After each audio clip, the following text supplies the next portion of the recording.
Christian. I'm here with Nissa. Let me tell you, we are about to bring you a crazy podcast. Yes, the one that you guys been waiting for. The young, self-employed. I know sometimes like Nissa will be like, oh, Carl, it's always your way or the highway. Show me. What are your thoughts about being self-employed? Now that, okay, am I young? I want to know, like, what is the cutoff line for being young? I think, like, 37, you're not young anymore. Was that a little too close? Can we push it a little bit? And then maybe I can consider, I want to think I'm young. Okay. I want to think that. Young in spirit. Okay, good. I'll accept that from you. Okay, good. So why the show? Why young and self-employed? Why do you want to talk about being young and self-employed? Because there's a lot of misconceptions and... On the young part. On the old part. But it's definitely a whole new world that a lot of people don't really understand what goes into it. So, and this is my life now. I'm literally living it. So I know exactly what I go through, what I'm feeling, the things that I'm hearing. So it's definitely a rude awakening of sorts. This show is gonna be the bomb. The reason why I think it's I'm gonna have to give you my point of view because I used to be young. Okay. Used to. Like a short time ago. Okay. Okay. So just for you to be clear on that. Mm-hmm. Okay. So we're gonna give you her point of view on certain things and my point of view. Right. And they're gonna differ a lot. They will differ a lot. Because one thing that I realize is when you are in your 20s, you think the world is all beautiful, you are unstoppable. And then you cross your 30s and you're like, oh my God, what am I doing? And then you go into your 40s, oh my God, what should I fix? And the idea behind the show is take a little bit from her point of view, take a little bit from my point of view, make your own story, fix what you need to fix, build what you need to build, understand what you don't understand, and keep going with your life.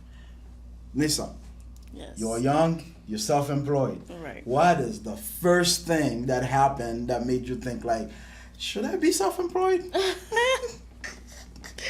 I think the first thing was probably going to a networking event and seeing how different my appearance is to everybody else. Yes, I remember. I got into real estate. So obviously, Nissa is a realtor. I'm a realtor. I'm a broker. I got into real estate when I was 19, okay? And one of the hardest things for me was I'm young and people could not trust me because they think that I don't know what I'm doing. Right. So it was a constant fight. And I always ask myself, why they don't trust me? And it's now that I crossed the young side, I'm on the other side, and I realize like, yeah, they're all right because when you're doing certain businesses, it's all about experience. And Mm-hmm. people assume based on your youth that you are not experienced. Mm-hmm. And the truth is, you may not be experienced, but that doesn't mean you don't have a team behind you that are. And that's what I tell everybody, that if you are young, you want to basically surround yourself with a great team. Right. So yes, I understand what you mean when you go to those network events. Yes. And definitely you said people don't trust you.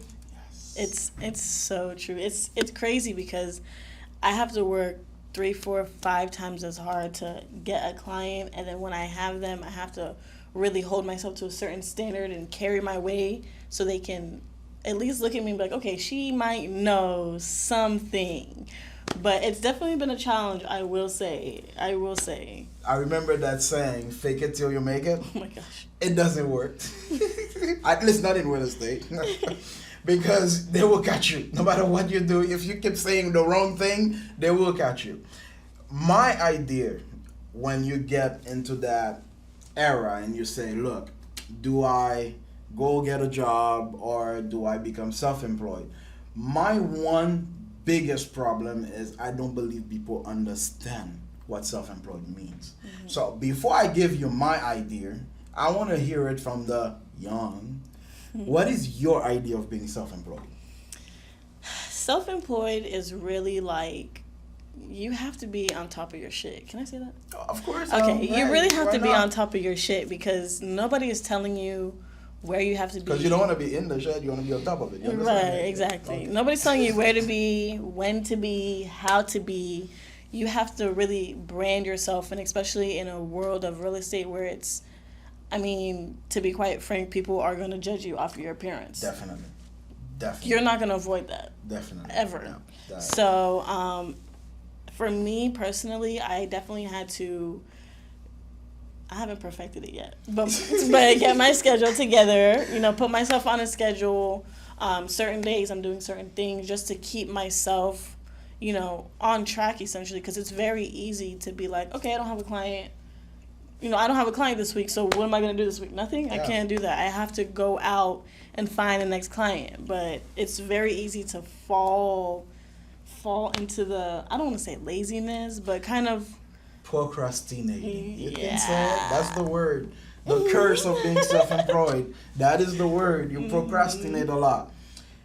My idea, after so many years of what self-employed is, I'm going to tell you, and you're going to see during the show, guys, you're going to see it. I don't like that word. I actually despise the word self-employed. I'm going to tell you why. Because of what it means. Self-employed. How do you employ yourself if you don't have the experience of being an employer? Right. Okay? Now you don't want even to be an employee and you're employing yourself. So here you are, an inexperienced employer hiring an employee that do not want to be an employee. Right. It's chaos. It's chaos. To say the least. So that's the reason why, me personally, I don't like the word self-employed. But then again, because I crossed that young stage and I understand it now. Because what she said is so true. Being self-employed gives you that ability to think that you can do whatever you want, whenever you want, however you want. And this is the recipe for disaster. And the problem I have is, I don't know if you start feeling it, is you make little mistakes. Little mistakes. You don't do this today, you don't do this tomorrow. And then when the problem comes, it does not come gradually. It just comes one big problem. And now you're like, oh my God, what did I do? And you have to go back and remember, oh, I was supposed to prospect on Monday and I did not. Oh, I was supposed to manage this on Tuesday and I did not. This is why I personally don't like the word self-employed. Mm-hmm. I would rather say entrepreneur. I would rather say a business man or woman. But the word self-employed just means that you are an employee. You're running away from being an employee, but you just employ yourself. And if you don't have the experience, you're going to probably fire yourself at one point. And it really sounds, self-employed sounds like it's just you. Like you said, you have to have a team, especially as someone young and new. Like, you're not self-employed because there's about 5 people you're going to be running and asking questions to. It's not a correct title for what it truly is, because you have to have a team. Yep. You have to have a team. You see, we actually agreed on something. Wow. The word self-employed. And guess what? The name of the show? It's The Young Self-Employed. Yes. Okay, so now we are young, we are self-employed, and we have to decide, number one, she decided real estate, but you, what do you want to do? Becoming a handyman, a general contractor? The basics are the same. And I'm going to ask Nissa right now, what are the things that you're struggling the most about being self-employed? One, perfecting my schedule, I will say. I'm working on it. Probably also networking, only because I'm so used to, sticking to myself, but there is none of that. There is none of that in this field. You stick to yourself, you're gonna have no business. That's just really what it is. And also, I would say finding maybe I guess you want to call them professional friends that really understand and have the same drive and goals as you, that kind of keep you, motivated, because the people that you're in constant contact with, they really feed what's in your mental. That's true. That is true. Myself, when I was young, oh my God, I'm really saying that. When I was young, one of the things that I struggled with was the same with Nissa, a calendar. I believe that because they don't teach you that, because you didn't go to school to become self-employed, believe it or not. Even if you go and get a business degree, they don't teach you to be self-employed. They teach you to go get a job. So having a calendar, it was the most difficult thing. And what I'm going to tell anybody that is venturing themselves, start now. Make it a habit. Do it every single day. If it's not on the calendar, don't do it. If they ask you to do something, say, let me go check my calendar. And the reason why, it's because one day you're going to get busy. One day you're going to get successful. Because that's the whole point. It's not when you are successful you're going to try to manage that calendar. It's already chaos. I did it. No good. Okay? So it's very hard for you to fix what should have been done from the get-go. Right. That's my opinion when it comes to being self-employed and young at the same time. What are the dreams? What are the dreams for you? Picture yourself when you are not young anymore. What would you say? What would you see if you say, like, okay, Carl, in 5 years I'm going to be... In 5 years, I'm going to be an investor and a mentor of sorts. Very important. I like the mentor part more than the investor part. I'm going to tell you why. Because I'm mentoring myself, and I realize that the more I mentor, the more I'm learning. It's amazing. It's like you gather all that experience, all of those efforts, everything, and then you're giving it to someone, and by giving it, you're actually learning what you should have done better. And to me, there's no better way of learning than mentoring people. So yes, definitely. Investing, it's a dream. Make it happen. Start early, because if you let that young part of you go away, it's very hard to invest when you're old. Yeah. I'm not old. Tell us about that. I don't know why she thinks I'm old. I'm not old. And I'm not giving you my age. Okay. Anyway, yes. Investing, for me, everybody think the word investment means money. Okay? No. Investing means putting a capital towards growth. Capital doesn't have to be money. Capital could be knowledge. Capital could be a friendship. Capital could be a relationship. Capital could be anything that you decide to put work into it to grow. So my way of seeing life is everything I do start with an investment.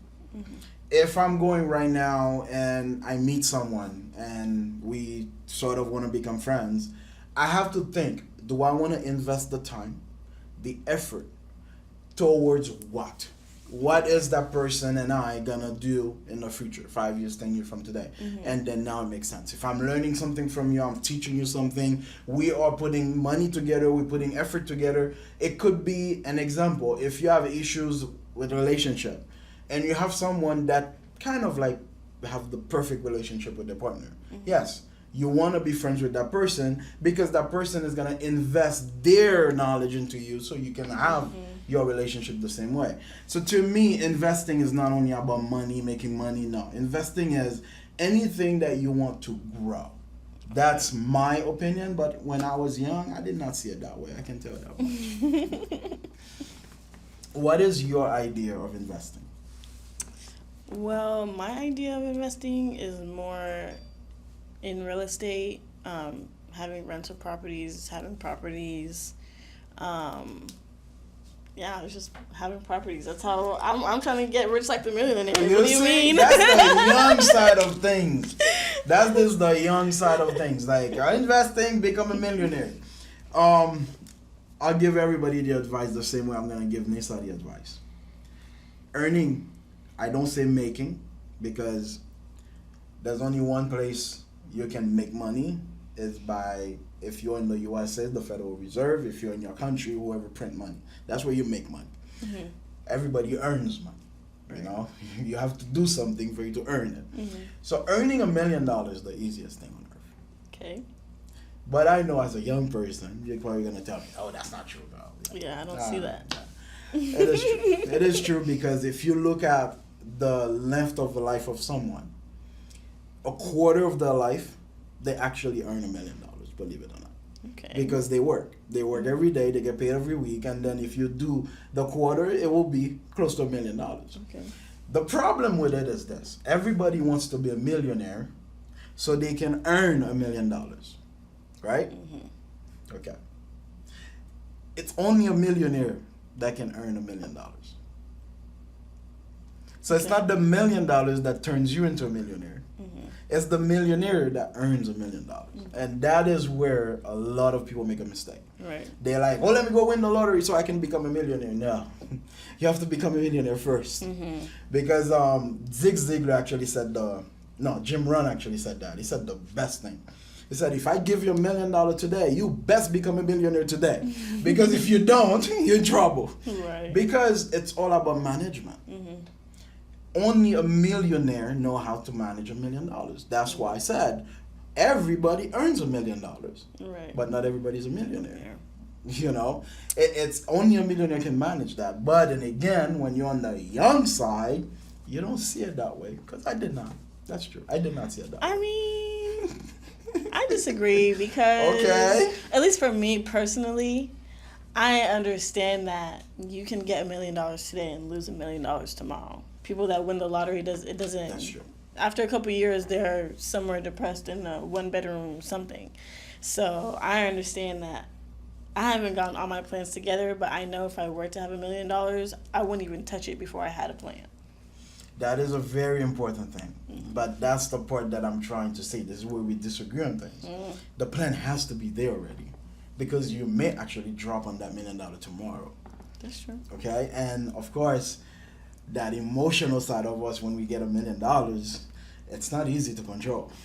Okay? I can tell that much. It's not easy to control. Saying you're not going to touch it, you're going to be like, I have $1 million. If I buy a cup of coffee for $50, it's like, it's okay, right? Right? Right. Yeah, but before you know it, you buy 100 cup of coffee. Oh, So yes, my thing about being self-employed, it's all about management. When you understand that you have to manage your time, manage your work, manage your relationships, because that's the biggest sacrifice you're gonna make as being self-employed, and then manage your money. Mm-hmm. Now I'm gonna tell you, the show today was about the dream and nightmare of being self-employed. How do you see being self-employed affecting your relationships? I feel like I've had to maybe step back from a few people. I mean, it is what it is because I understand that nobody's gonna earn this money for me. So if I'm not surrounding myself with people who are motivating me or at least giving me ideas or at least connecting me with people, it's kind of like at this point in time I don't have the time to be wasting, so to say, for me personally. But on the other side of that, I feel like I'm trying to connect with more people in my industry so that I can be surrounded in that and not take their ideas, but listen to their ideas and maybe apply it to my own life, see how I can put a twist on it, whatever. But I've definitely had to step back from some people and put myself in different spaces that I'm not necessarily used to. We have a new name for Nissa, the young and mature Nissa, right? This is it.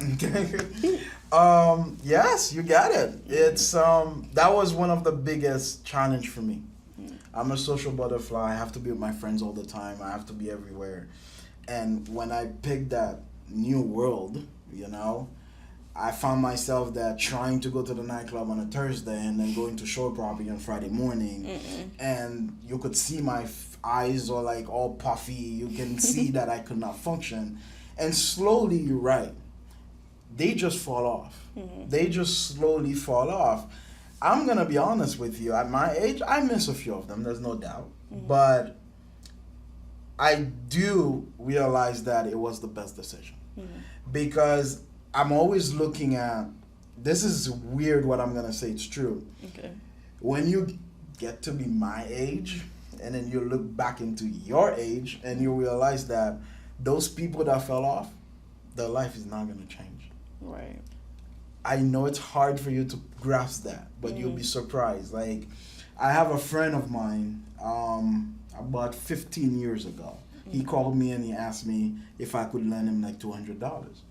And I said, oh, okay, sure, no problem. I lent it to him, of course, whatever. He didn't give it back to me, but it didn't matter. But it's amazing that we fell apart. Because like I said, they will fall off. It's not even you that turns them down. They will fall off. And literally, about 6 weeks ago, my phone rings and it's him. I'm like, yo, it's been a long time. What's up, man? Everything good? What you been up to? He said, like, yeah, everything is okay.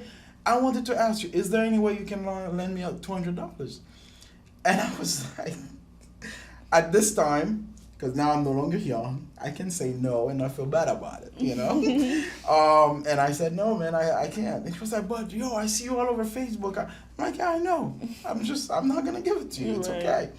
And I realized that they don't grow as much as we did because we put the sacrifice in. And they don't even understand it. No. They don't understand it at all either. So my advice to the young, don't feel bad. Don't feel bad if some of your friends are falling off. Don't feel bad if some of them are even saying that, oh, you're too boring for me now. The reason why it's because you are on a path towards something they don't understand. They don't get it. Okay? And it's either just them or the both of you. Yes. They will take you down with them. Yeah. There's no doubt. They will take you down because it's not, again, we're not blaming them. That's not what I'm doing. I want you to understand that you can't blame somebody for something they don't know or they don't understand. Right. I'm not doing that. It's about more like you have a vision and you have to follow it. You have to go through, you have to see it through. Any crazy thing that happened as your first journey of being self-employed? Any crazy stories that people would want to know? Crazy? I don't know if I have a crazy story yet. It's not really that crazy, but the first house I was a part of in selling, it's part of this community, or the HOA is the hammocks. And if you know of the hammocks, the whole board is under investigation. Yes, so I remember. Trying to get the documents and all these things, like nobody knew anything. They only had access to a certain amount. They were giving us numbers and websites that was keeping us in circles. So it was just crazy that my first deal was with a board that is literally under investigation. Because they were using people's money for their own pocket. It was crazy. That is, I think this guy actually got, 13 or 17 years in jail.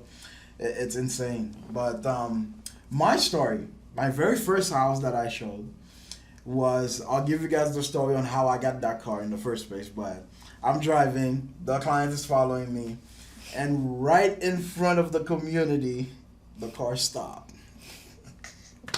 The car stopped. I could not do anything. It won't start. It won't do anything. And I'm looking at the client. Never met the guy before. So I got in his car. I went to show the property. And then he dropped me back at the car and he left. And he didn't like the car. It was the last time I saw him. And the reason why I'm telling the story is because I'm going to tell you, not everything being self-employed worked out. It's a very hard decision. I do not encourage people to be self-employed. You picked it, and I give you a path.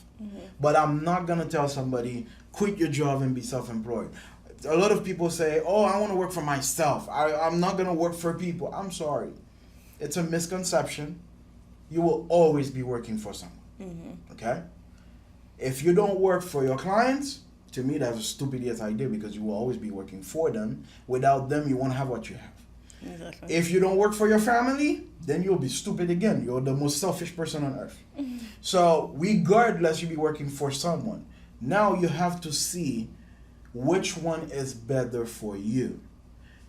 I have a friend of mine, is the CFO of a Fortune 500 company. Would you tell this guy to go become self-employed? No. Okay, like he's fine, he's very happy, and then I have other friends that are entrepreneur making probably 10 times than him, and they're not as happy as him, because you have a lot to manage. Super. So before we continue, where can people see this super show? Well, every Thursday, can I say that? Of course you can Every say that. Thursday at 6, we will be dropping an episode on our social medias. Mine is at Nissa the Realtor. That's Nissa the Realtor on Instagram. What about you? My name is Carl Christian. They call me the Nice Agent. I say they because they picked the name for me, and then it's been the company name ever since, the Nice Agent. So yes, Instagram, Facebook, the Nice Agent, and you will see every Thursday 6 p.m. We are about to shoot everything.